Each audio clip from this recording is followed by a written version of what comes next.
This is the Work Smart Hypnosis podcast, session number 362. Helen Wyer, from Mudhut to Hypnotist. Welcome to the Work Smart Hypnosis podcast with Jason Linett, your professional resource for hypnosis training and outstanding business success. Here's your host, Jason Linett. It's an interesting thing that oftentimes people, when they get into hypnosis, it's not often a linear route. And what I mean by that is there's very few of us who grew up thinking, you know what, I'm going to be a hypnotist when I grow up. And so often the conversations here on the Work Smart Hypnosis podcast go about the route of what was that first introduction? How did you get into it?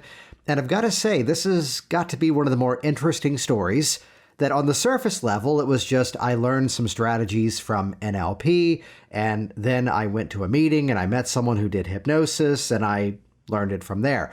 On the surface, it doesn't sound that unique. What's interesting in this conversation with Helen Wyer from the UK is how she's somebody who just dove in, decided to make a change in her life, and in many ways just did a lot of the right things from day one, found the resources to make it happen, didn't make any excuses. And it's why I love in this conversation, there's some brilliant little nuggets about, hey, here's this technique. How do you modify that for online? And the answer is about as direct as you can get. I have them scoot back slightly so I can see them. And it's where for people in hypnosis who, let's call this out, sometimes there are things that are taught in our industry that are, I can't say respectfully, that are overcomplicated for the sake of making things seem more overcomplicated, when really at the end of the day, the principles beneath the work that we do as hypnotists turn out to be rather simple. And as so much of this conversation gets into, the artistry is in the customization and making it a match for the person who's in front of you. Now, the title of the episode this week is one that we've never done before, because we have had people on the program who were previously teachers, whether it's the university professor, that's the Paul Ramsey, whether it's the people who are the grade school teachers. Yet the story of learning to communicate with people while teaching in Africa while they did not yet know the language. Talk about probably one of the best places to learn real-time calibration based upon body language and facial responses. Though you'll hear this conversation with Helen as to how then a bridge was gapped in terms of that communication and then being able to teach a lesson, and how so many of these nuances of the mindset of the educator, the person who is in the role of helping someone to learn and understand something, has so wonderfully begun to really illustrate her story that let's start with the end in mind here. One of the final things we talk about in this episode is how probably by the time this episode drops, she'll have 90 reviews on Google. That's impressive. And how it creates this incredible map now of this sort of organic metaphor machine where people read those reviews and basically think to themselves, hey, that's what I want, and that's why they reach out to her. That being said, keep in mind, especially for those of you that are just getting started, we have to get that first review first. You know, even as we talk about online marketing and the strategies of running your business online, sure, here might be this big email campaign that helps to book your clients. Well, guess what? Your first fancy automated email campaign may just be one email. Your first website, hopefully this will break through some people out there in this audience, your first website might just be a video, a couple of bullet points, and a button to schedule time to talk to you, or hey, if you need to, call this number today for your free consultation. So get started.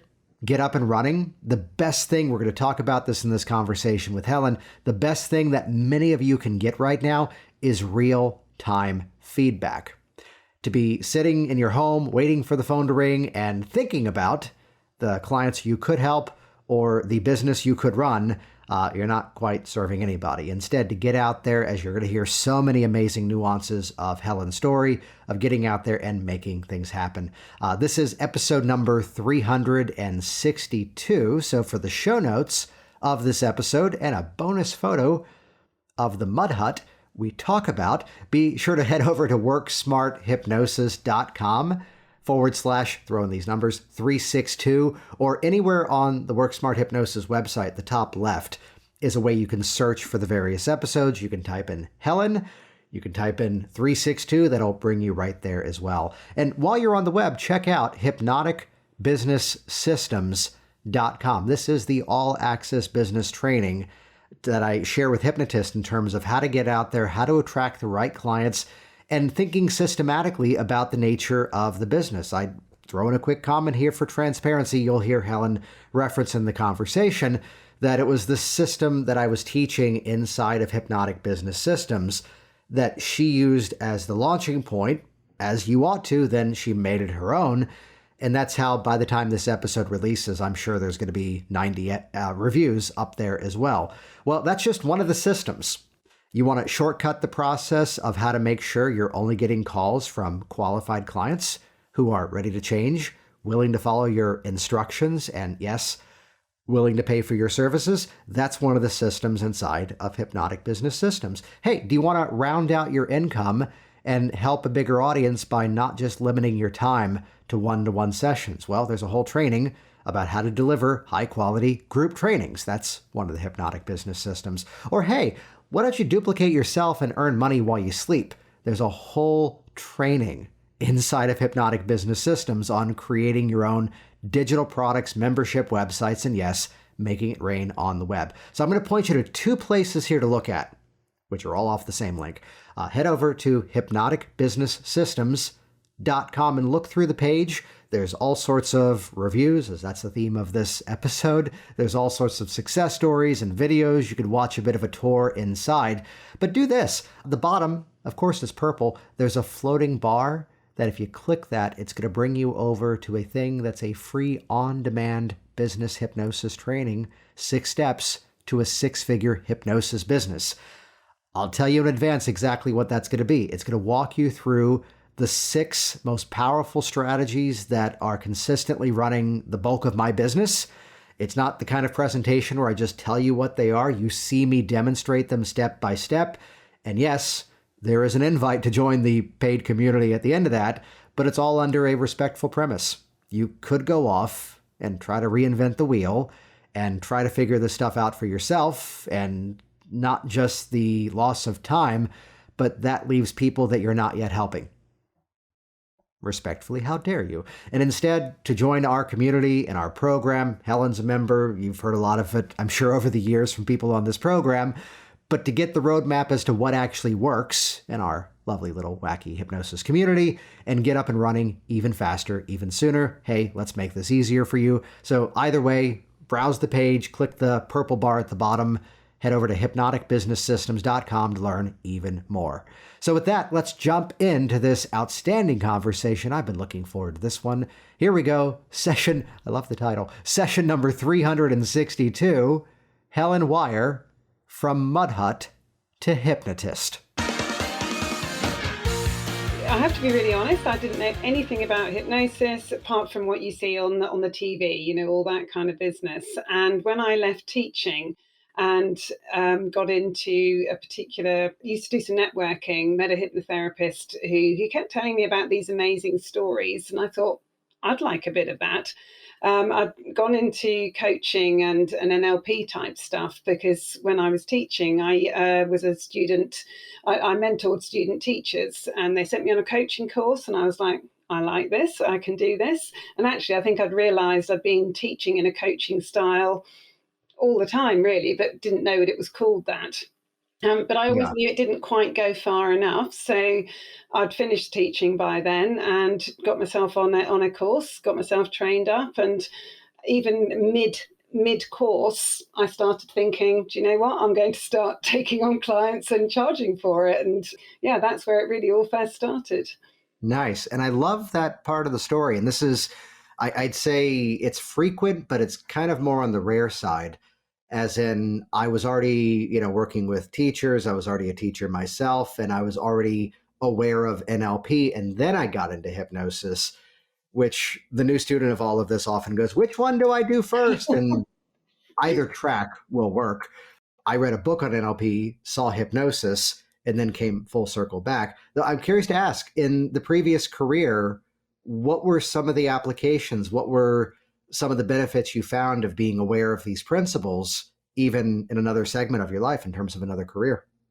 Well, one of the things that really sticks out when I had students taking exams and things like that, they would come in and sometimes they'd been put under an awful lot of pressure from parents. It would be things like, if you get top grades here, we'll buy you an iPad, or things like that, So they were under so much pressure. Some of them were really, really nervous.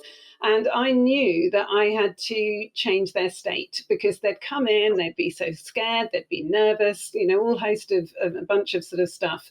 They were 11, the students I used to teach. So we used to go into things, and I used to say, without, put your cloak of confidence on, and we'd prance around the classroom, and it would be your superhero and things like that. And I'd get them to laugh. How would if you were picking up the Soccer World Cup, what would you like the way I use soccer there rather than football? I know we've got American listeners there. But I'd get them to hold that World Cup in their hands and pretend they were, and they'd get themselves, and we'd just do acting really, and they'd get themselves in and get them laughing, get themselves in a much better state. And then it would be, okay, guys, let's go in the school hall, settle down, and we'll do the exams.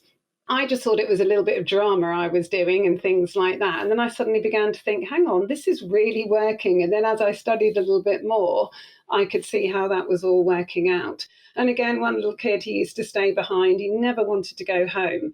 So I used to give him jobs and things like that. And then as he got talking, he used to talk about, I think his parents were constantly arguing, and he found it hard. And I just remember saying, we'll call him James. And I can just remember saying, do you know what, James? What about when you get home? You just imagine that you've got this shield around you, and you're in there, and what do you like to do? And he'd talk about reading or playing his games and this and the other. I said, you sit in there, and with that shield around you, you can't hear your folks arguing and things like that. And I bumped into him. Long after he'd left school. Suddenly he was 11, and suddenly he was this 16-year-old guy who was shaving and with a beard. And he said to me, I never forgot that, and that got me through a really awful summer. And so I suppose without realizing, I'd thought, gosh, the power of the imagination is huge. And yeah, that sort of those experiences I bring into sessions now that I'm, when I'm working with people now. What I love about that story, and this was a dialogue that happened in one of our trainings we were running this week, that clearly we want to point towards the big, massive change. We want to help create the result the client has, respectfully paid us to help them to facilitate. Yet sometimes it's that smallest shift that creates the biggest difference. And here's the story where, rightfully so, you were not in a position to clean up the entire life for this individual, but instead, here's something I can help you do, and to hear the feedback. And, I'd imagine there was probably some bit of surprise that it had that much of an impact of something that small. Oh, absolutely. And I think because I still live, locally to where I taught, and I do quite often meet old students, and again, some of them now are in their 20s. That's really scary when I think about that. Makes me quite old. And quite often they still recognize me. So the good news there is obviously I haven't changed that much. But they'll often come and they'll say, I remember when you told me this. And I have no recollection of that whatsoever. But it obviously really stuck with them. And I think, again, that power that sometimes you just say that odd phrase, that odd word, that odd little story, and it really sits with them. And as you say, makes that shift for them. Well, I'd imagine you've had similar experiences working with clients where, as we customize for the person in front of us, as we make the process specific to them, suddenly here's this one thing from the session that created the entire change. And I don't know if you've had this moment too. It's like, well, last week you said this, and you're in your head going, did I? Sometimes a bit that makes me laugh is when they'll sometimes say to me, do you know what, at the start of the session when you said this, and it may have been a fairly throwaway comment, or it may have been when I was, I'm quite... we have fun in my sessions. Obviously, if somebody comes in a really poor state, it's being respectful and things like that. But, I laughed a lot when I was teaching. It's not all kind of... head on one side and, all very, very earnest and things like that. And I remember one guy, and he said to me, hey, you said this at the start of the session before we actually did anything. And I didn't really need the rest of the session. After that one sentence, I was sorted. And that really did make me laugh. Well, that shows the importance of, really being in the moment with the client and really listening and letting the process take the shape of what they need, as opposed to, I saw this in a group, and let me be smug for a moment and say it wasn't any of our groups, but it was but I spent so much time preparing for this appointment, and they came in, it was an entirely different situation than what I expected. Like, that's the greatest gift in the world. Yeah, absolutely. So I'm curious to ask then that, in the conversation around, let's say, customizing to the person who's in front of us, I would personally say, as someone who teaches, that training systems of creativity and flexibility was something I struggled with a bunch of years ago. What's kind of your approach in terms of letting it become something specific to that person in front of you, while still hitting the nuances that are necessary to create that change? Oh, when I left teaching, and I can always remember somebody saying, what a shame that you've left teaching, all those skills that are wasted and things like that.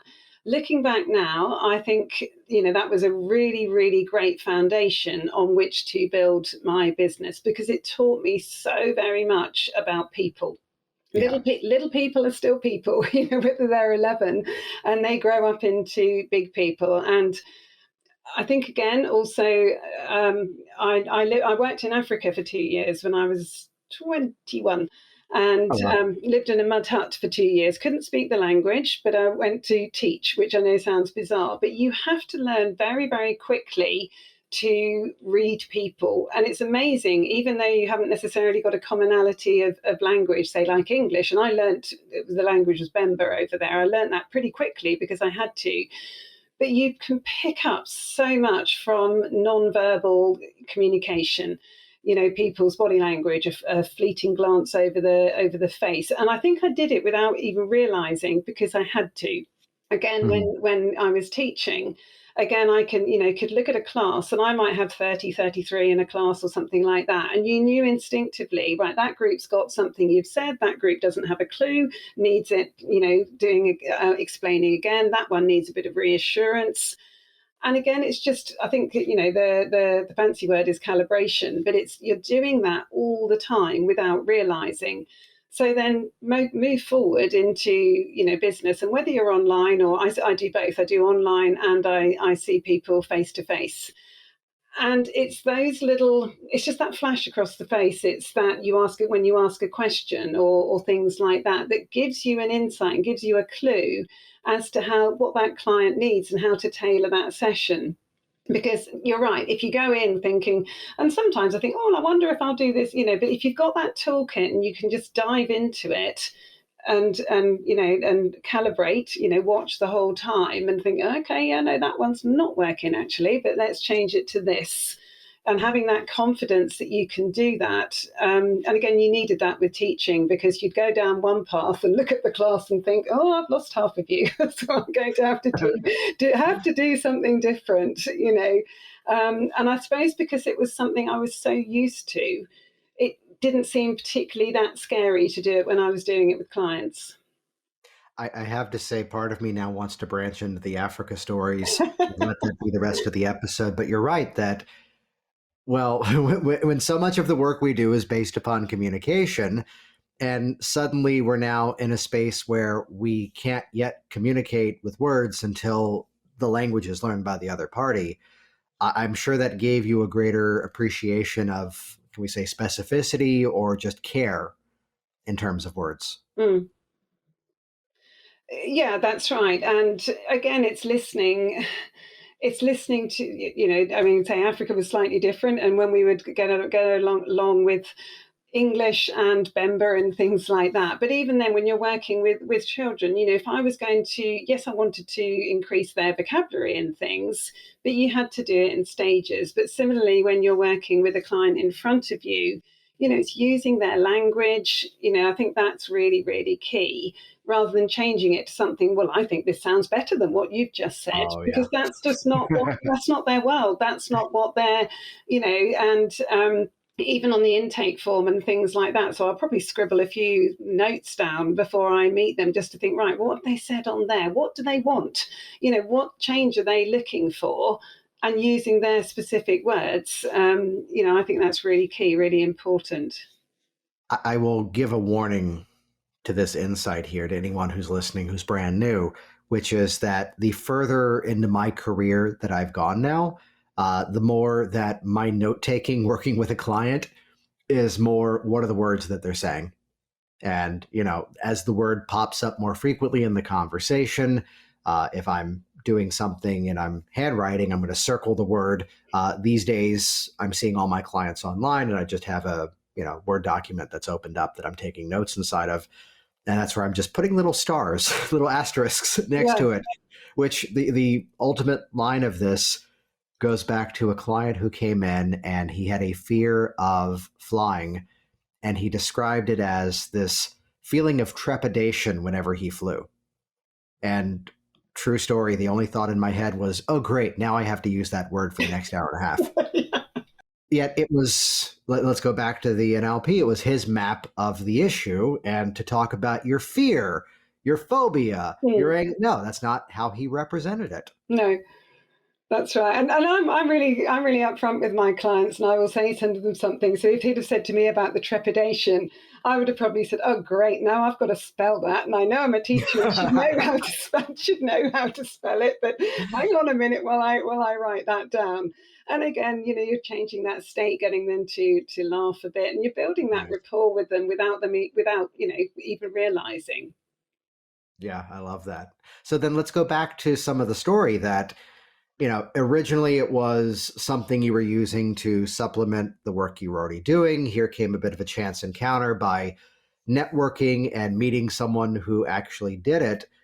What were some of the first steps, let's say after getting the training, to actually start to work with people and put these skills to use? Well, because I left teaching, I just had enough. I really had enough. I was in burnout, and lots of backstories there that I won't go into because it'd be a bit boring and take up too much time. But just one day, I just thought, I'm out of this. My children had grown up, so I wasn't needing to support them in quite the same way. And so it was kind of like I wanted to do something that really lit me up. And also I needed a break from teaching because it was costing me physically and emotionally. So I started off volunteering at coaching the staff at our local hospice, and began to get a bit of a reputation there. And then they said, hey, we'll pay you for a day a week. And then when I told them, I said, I'm going to do this hypnosis training, would you be interested in any more of this? And they said to me, well, if we can get you on I think it was called a wellbeing practitioner list, we can send, every single staff from catering, cleaning staff up to consultants have access to this, and they can come and see you. So because I'd already got a little bit of a reputation there, in one sense, my first clients were quite easy because, they knew me, I'd been around the building and things like that. And it really developed from there. Can we kind of highlight what exactly happened there? And I think that's brilliant, which is that you made use of an audience that you already had. Yeah. You already had a foot in the door in terms of communication there. And rather than the challenge that some people put themselves into of, looking for this brand new experience, and meanwhile, here's this audience that they already have rapport with. Yeah, and I mean, I went in, as I say, as a volunteer, just wrote to various organisations, say, because I had some free time, and just said, hey, look, I'm just done this. Can I do some volunteering for you? And a couple of places just never answered. A couple of places got back to me, and then after I'd kind of almost proved my worth, I think after 2 or 3 months, that's when the HR department said, hey, we want to hire you because you're making quite an impact. And Nice. so naturally, then when you branch into something else, like, and can I use these techniques as well? And things like that, and then it was like just pushing it on a few doors and seeing what happened. And again, from there, just joining different networking groups, not with a real, I'm trying to work out how to verbalize this, but I didn't go with I'm going here to sell and get clients. It's Right. Yeah. almost a kind of, I'm going to go here, hey, I need networking because I've moved from a team of teachers. I don't know anybody and things, so I get to know a few people and just almost conversationally drop in what you do and things like that. And suddenly from there, they'd sometimes say, hey, we don't have a speaker next month. Would you like to do something in things? So it kind of just grew organically, really, just from pushing on a few doors. And my modus operandi has always been, I'll say yes to something and then afterwards think, oh crap, how do I do this? Which is brilliant. As I spent time with someone this past week that the conversation was, and I've done this before, spending several weeks to build something out and then to realize that it wasn't what people were looking for. So wait for the yes. Don't agree to something that you can't go, well, I know what I could do. Maybe be a little cautious around timing as to, okay, well, I can do it at this point, and then we're good. But the fun of it is saying yes to things that you do have the potential to do, and then going, I've got this couple of weeks to figure it out. And I love what you highlighted there. And I think that's what's missing in the networking world, that I don't know if you know this, that the networking is what launched what I do too. And you've been around this, I'm sure, as well. You can smell that person in the room who's hungry. Yeah. You can follow that sensation that here's the person who just sees you as potential dollar signs and just wants to sell. Yeah. And the ones that succeed are the ones that come in with the same attitude that you did of, I'm going to come in, I'm going to represent what I do. In some way, it's also going to help me connect with this area better. I am still using my same accountant and insurance rep that I met from my chapters. Oh God, 10 years ago? No, 11. And it's going to create this visibility where people will know, okay, Helen's the person who does this.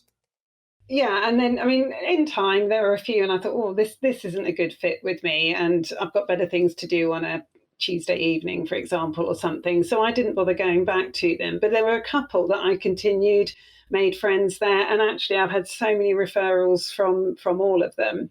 It was a really good thing to do. And then when we went into lockdown again, it was like, right, who can we have here for our members to keep them calm, to motivate them and things like that. So I did quite a lot of little speaking engagements, especially in that very first was April 2020. I had quite a few organizations getting in touch going, what can you do for us, for our members? Because, we've heard about you and things. And again, just picking up a few people, from doing things like that. And I suppose having been a teacher, standing in front of a group of people, actually, I think online is easier because I can only see about 5-6 faces at once. I'm not good enough to move the screen around and see all the whole bunch of them. But even so, standing in front of 100 odd people, it's something that I did in my day job for 20 odd years. So it doesn't freak me out at all. That familiarity to it, that it's now something that's natural. And I'd imagine in some ways you kind of see the work that you do now as a bit of an extension of the teaching. Yeah, I really, really do. As I say, using all those skills from teaching. I went into teaching because I wanted to, I wanted to make that difference to people. And boy, have I got that now in the job I do. But I could do it my way rather than the government's way. Who put it this way, we just came to a few disagreements in time. Yeah, that I'm hearing that right now from the school that we interact with. It's like, oh, that's okay. That's why people are finding new careers. So then in that journey, and this is a sticking point, I know for a lot of people, did you immediately decide, because I know you work with a lot of people around anxiety and even IBS issues, was that the track from day one, or is that something that you kind of found for yourself over time? I would say rather it found me, Yeah. in terms of I found it for myself. Because again, all I heard when I knew that I really loved the hypnosis side of it. I absolutely loved it. Did I know anything about business? No, I knew diddly squat about business and what to do and things like that. But it was just, let's just see what happens here. Let's just push a few doors. And I think, again, coming from teaching, especially, I'm not familiar. I did work in America as well for 2 years, but I can't remember. It was a long while ago. So I'm not too familiar with the American system. But our primary school goes from like 4 or 5 up to 11. And I taught 11-year-olds, so just before they went off to high school. So I'm teaching lots and lots of different subjects. So because that was a world I knew, when I went into hypnosis, it was like, oh, it's like a kid in a sweetie shop. Well, I can do weight loss one session and stop smoking another session, anxiety another session, And I did really enjoy it. And I did a variety of things. And then as you start doing more, you suddenly think, actually, I don't enjoy that as much as I used to, but this is what I actually really love. And I think because you suddenly work that out, you then start doing a little bit more reading around it, training around it, and you get better at it. You get better at it. And hey, guess what? The people you're working with make progress quicker, and they tell all their friends. And then all their friends, or, suddenly tell their friends. And so suddenly you find you're doing more or less the same type of thing. So it kind of found me, and it is, yeah, I would say it's almost exclusively anxiety, and again, different flavors. So it can be sometimes anxiety for public speaking, anxiety around needles has been a big one with this last 18 months, Yeah. vaccinations and things.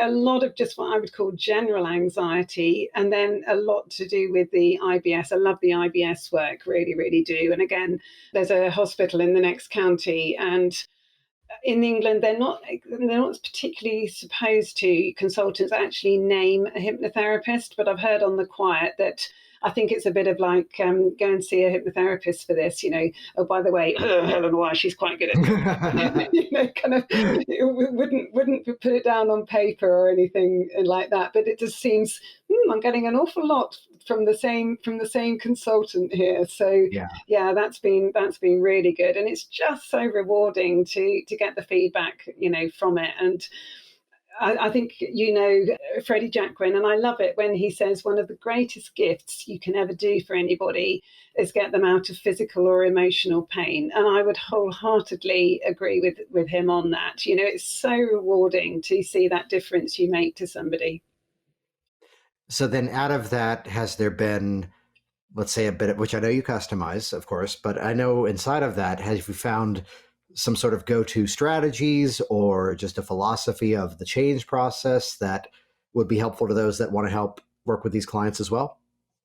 Oh gosh, there's a question. And I think it may have been you, Jason, on one of your recordings or podcasts or something. And I think I heard you say something about getting a particular sort of almost like a system in place, but obviously a flexible one that you tailor it to the person, but you can almost adapt it to various different things. I mean, parts one is therapy is always one of my go-to ones, for all sorts of type things.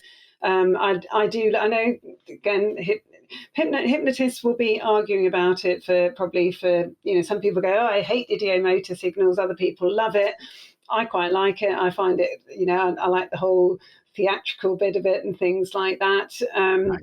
That's one of my sort of go-to things with that. And I actually, quite often, I stole it from you. Well, I think I would just say borrowed. I think that's better. The one where it came from an LP. It's called modeling. The jazz hands one, when the pre-talk before you do it. Oh yeah. And actually, I've done that twice this morning, and all the time, you get that laugh for somebody. But it's just such an easy way to explain. I do the whole explaining about how we have different parts of us that run different, this, that, and the other. But then, hey, I always say to them, hey, shall we just have some fun? And I'll tell you what I've just said, which was all a bit heavy. But let me just show you in a much more fun way. And it's just a lovely way to then go straight into right, you ready to be hypnotized then? Let's make some changes. Nice. And it just goes, just segues nicely into that. So Yeah, that's probably what my one that I would use with everybody for almost anything. But again, it's having that flexibility to just suddenly change at the drop of a hat if you can see something else has come up, or something has changed there, and just looking and going, oh, hang on, we need to sort this out first before I can go to that. Does that And make sense? yeah, you opened up two loops there. One I'll take care of, as some people are going, what's the thing with the hands? We made this shortcut a while ago because we keep referencing this one podcast. It was 2 years ago, right after we did the 10 episodes that were all, hey, here's the people who do sessions online. And we went out twice a week for the first time ever, and then kind of went back to the typical rhythm. And it was episode number 270, Priming with Hypnotic Convincers, where it shows a sequence of thinking differently about suggestibility tests. And it's where it's not just about doing the thing as a test. It's instead, how do we use this to illustrate a point and increase expectation even before the session begins, which I'll make it quick here. We've done this for most of the episodes. WorkSmartHypnosis.com/270. It'll bring you directly over. And don't listen to it. Watch it. Scroll down. There's a whole video where you can see it in motion. But hey, you mentioned that you do sessions both in person as well as online.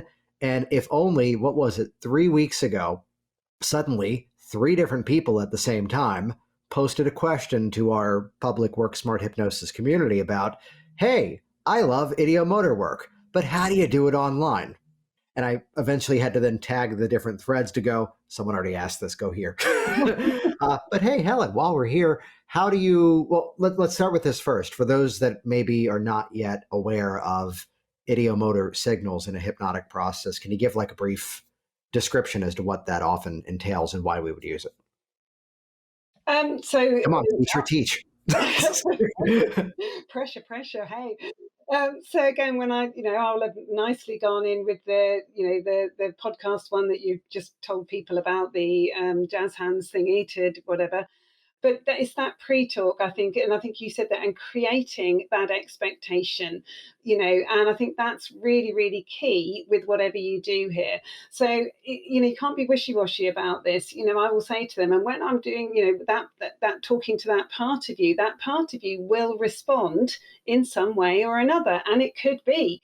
And I'll give them so many different options. That you're going to hit one of them. So it might be a finger or thumb that moves. It might be your head that nods slightly. It might be eyes that flicker. It might be a breathing change. It might be an awareness. It might be a tingling. Going through almost anything. And, you're getting their buy-in all the time.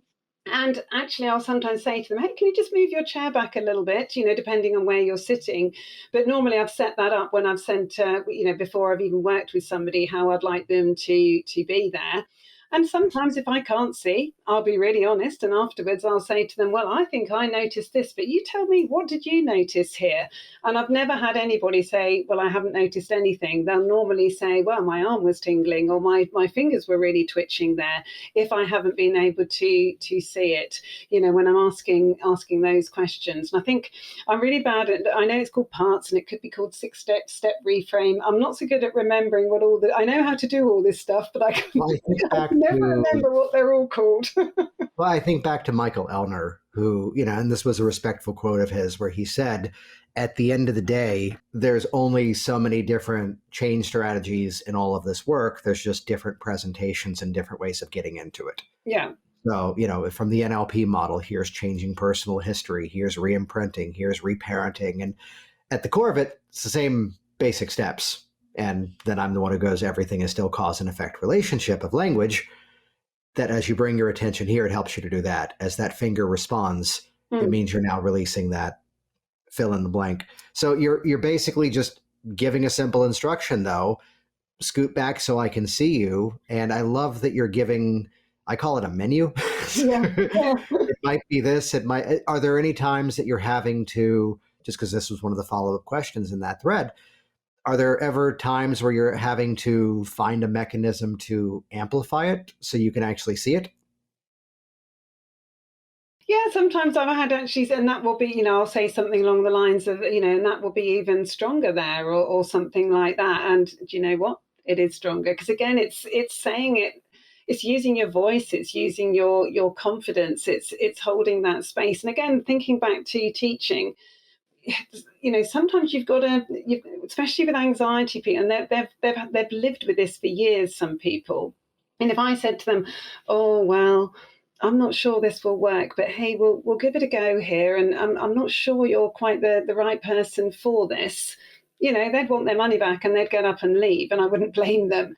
And it's same with when I was teaching. If I'd said to my class, there's a really difficult, maths concept here.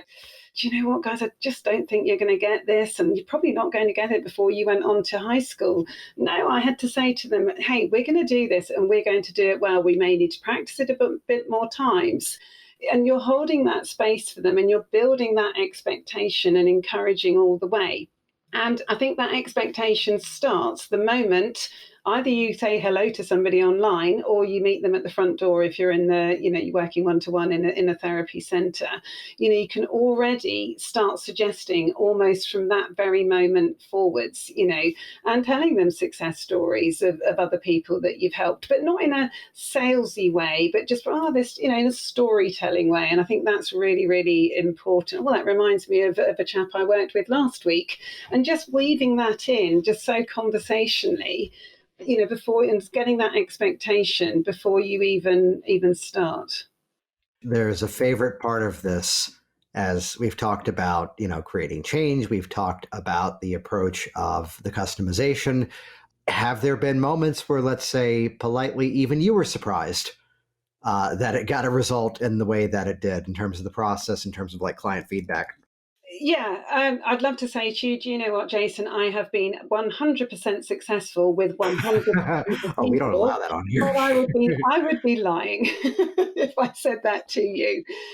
But so, I've learned again to go in so open-minded with everybody, because it does blow me away the real changes that you can make with people. Huge shifts, huge changes. And sometimes, I'll be thinking, oh my life, I'm not sure where we're going with this one. And then 2 or so weeks later, we'll get some feedback, and I have to be really careful not to go, oh my goodness, really, you changed?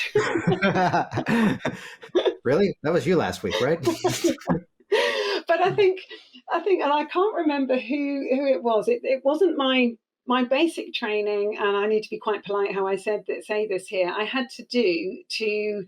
I needed particular badges to work with the hospice and things like that. It wasn't my most favoured one, but I did it to jump through a hoop, and then I started doing training and doing what I wanted to do, and in a method and in a way I wanted to do it with. And so I think it was somebody.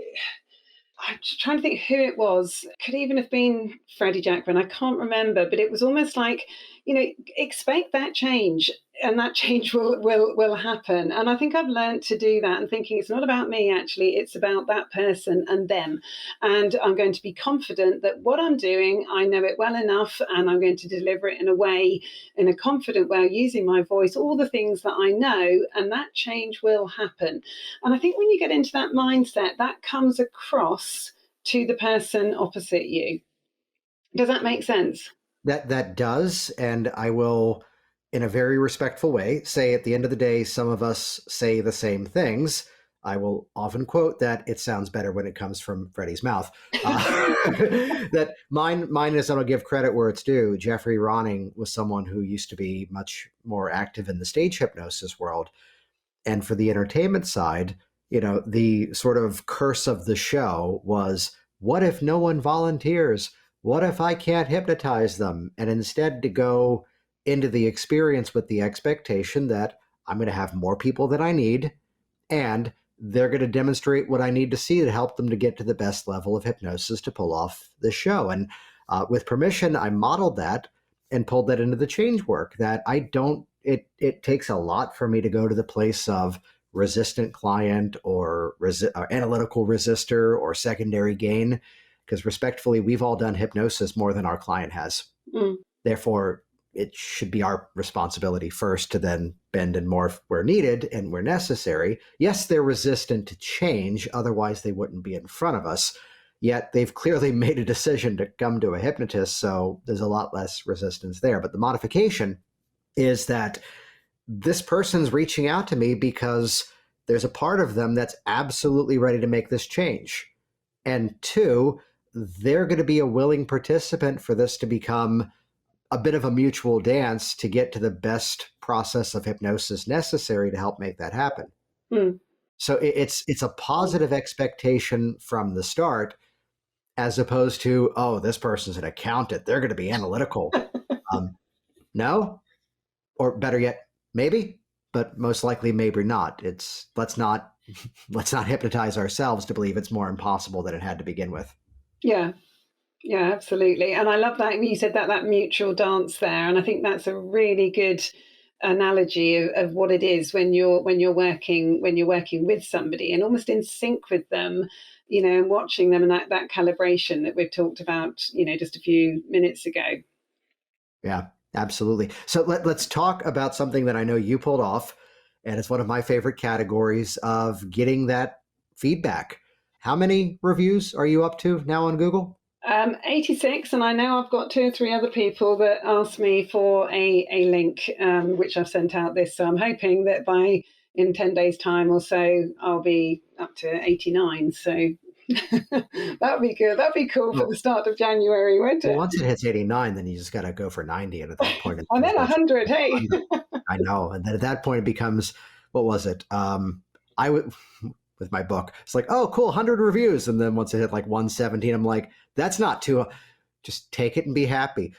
What's been working for you in terms of opening up that dialogue and having clients willing to go online and leave those stories, leave those reviews? Again, it was phraseology that you used about how your, well, not yours, but as in the person in front of you, it's their lived experience that will encourage somebody else to make that change. Because, after they, I can't thank you enough, and I'm so thrilled, and I love being with the place I'm at, and all this kind of business. And so, again, I'll be really upfront, really direct. Would you be kind enough to leave me a review? Because it's your experiences that really speak to other people. And then when we go, oh yeah, I read all your reviews before I called you up, or something like that. So again, they're already in that world. And I make it easy for them. I actually send them a link, so they haven't got to go and search for me and things like that. So I'll send them a link. Occasionally I'll follow up if it hasn't been done, say, within a week or so, just a friendly reminder. And it's using all that language of, and again, if somebody, and people do phone me up and they'll say to me things like, now, I'm not sure how old you are, Jason, and that might be a rude question to ask you. But I call it the when Harry met Sally moment. I want a bit of what that lady was having. Don't know if you've seen the film there. You can Google it if not. But, they'll often say to me, oh, that guy that left the review 3 weeks ago, that's what I want. And sometimes I have to go, can you remind me what that guy 3 weeks ago actually said? It's the ultimate, and you can always quote any Billy Crystal movie to me. That's a safe bet. It's my mother one time walked into a diner in New York City and ordered something, and a voice next to her goes, oh, I'm not going to finish mine. Do you want half? And thought it was the weirdest thing ever until she looked over and went, oh, it's Billy Crystal. Yes, I can have half of his sandwich. No, but it creates the ultimate scenario of the metaphor. And it's the value of sharing wins, telling stories that in a change process, there's the question as to whether or not we unpack the metaphor. The reason I told you the story was, but the most beautiful thing in the business process is when you tell the story and you just let it kind of sit there and they go, yeah, that's what I want. Mm. Or, it's kind of like this situation. And instead I want, and they're now telling the story for you and giving you the change process. Absolutely. And even when I get an inquiry, so quite often I will, if somebody might email me with an inquiry or something like that about, again, it tends to be always anxiety or an anxiety and IBS. And again, I use that line of, so I explain a little bit. and then I'll say something along the lines of, but don't just take my word for it. This is what other people have said.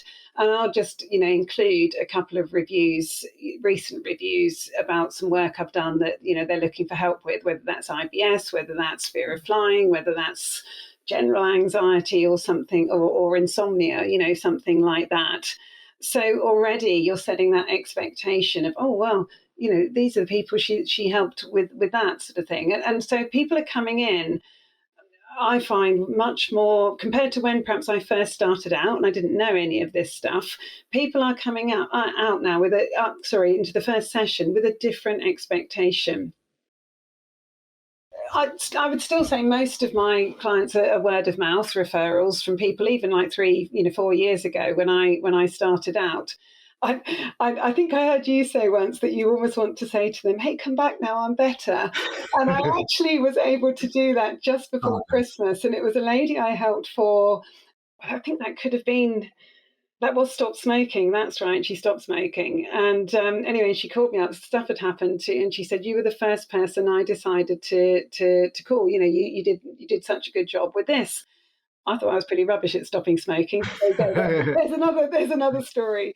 But, so we worked together and I laughed and I said to her, I said, "You know what?" I said, "I'd always thought to myself for some of my first clients, hey, come back, I'm better now." And I said, and here you are, you came back to me. And she said, "Well, I thought you were good then." But she said, "Yeah, you're the first person I decided to come to." Which was lovely. It was a really good encourager for me. And I would say for anybody starting out, just get out there and do it.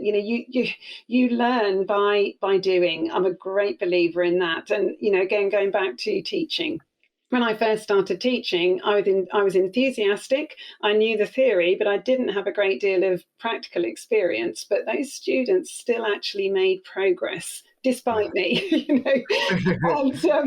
and then as I got better, they made quicker progress. And I think it's exactly the same with what we do. You're learning in every single session. And I'm still, I taught, this was my philosophy when I taught. And I used to say to the children, you learn far more from your stuff ups, from your mistakes, than you do from constantly getting 10 out of 10, 10 out of 10, 10 out of 10. And I think it's the same with us when we're working. And you sometimes think, that didn't go as well as I expected, and trying to unpick it a bit, not beating yourself up about it, but just, unpicking it, working it out.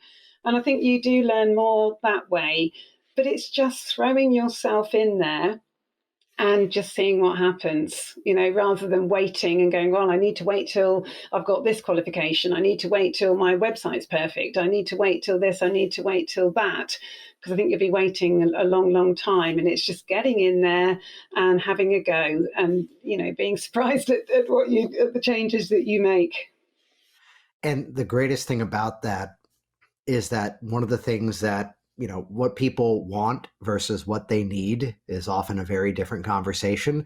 What they really need is the real-time feedback. The same as, let's go through your story of getting feedback that here was something that people wanted, and here came an invite to go a specific direction, then going in the networking world. And I'm sure over that time span, it was getting the feedback that here's what people would respond to. Here's the sort of more organic ways we can engage in dialogue, and those people would either become or send clients. And just like real-time feedback, you didn't begin by going, this is the thing I want to work on. Instead, as you said, it kind of found you. So I love that story. And thank you so much for coming on here, because this is the type of conversation that there's so many people sitting off on the sidelines waiting for the right opportunity to drop into their lap. And it's my favorite quote from the actor-comedian Kevin Pollak, that if you're not creating, you're waiting. And you made that happen. So thank you for sharing that story. How can people track you down? How can they get in contact with you? Got a website, so it's www.advancehypnotherapy.biz. Helen at advancehypnotherapy.biz is email address. Phone number 07795 832 740. And I am on Facebook, Instagram, and Twitter. Nice. And you did that the favorite way of just saying, here's everything. Absolutely. Yeah, which I mentioned a previous episode. This is session number 362. Man, we've been doing this a while. 362 of the series. So you can go to the show notes at worksmarthypnosis.com/362. It'll bring you right over to this episode with Helen. You'll see all the links and all the details from there. Thanks so much for joining me here. Before we wrap it up, any final thoughts for the listeners out there? Just to say, I'm just ridiculously excited having been asked to be a guest on this podcast. And that's the real child in me, with being so excited to be on here, because I've listened to it. I think I said to you, I do it when I'm doing my household chores. I listen to it all, and I've always thought, I want to be a guest on Jason's podcast, and here I am in January, a guest on your podcast. So from the girl that was in a mud hut in Africa to teaching to now being running my own business and being on Jason Linnet's podcast. Hey.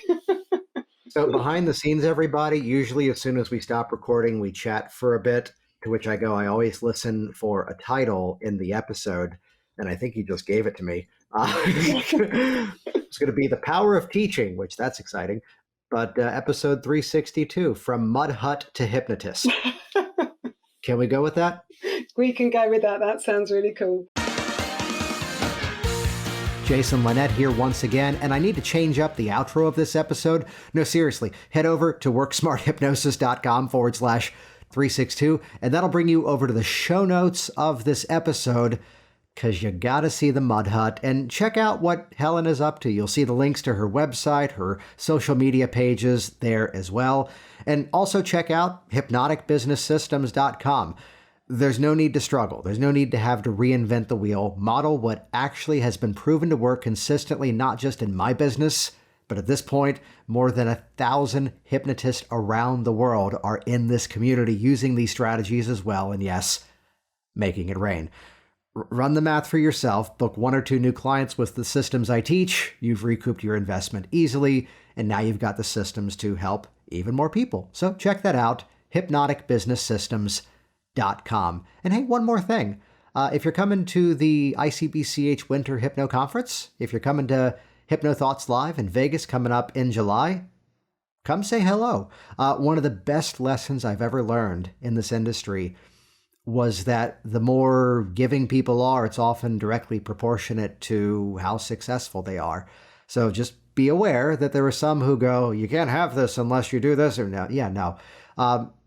We're human. Engage in conversation. I am sharing this because of a chat I had a couple of months ago. It's like, oh, I was told that it's all very cliquey. I'm like, do you see how we just got on a call and talked about what your goals were and then set a plan of action? That's how most of us are. So whether it's me, whether it's anyone else in the industry, let me throw a challenge your way. Reach out and say hello.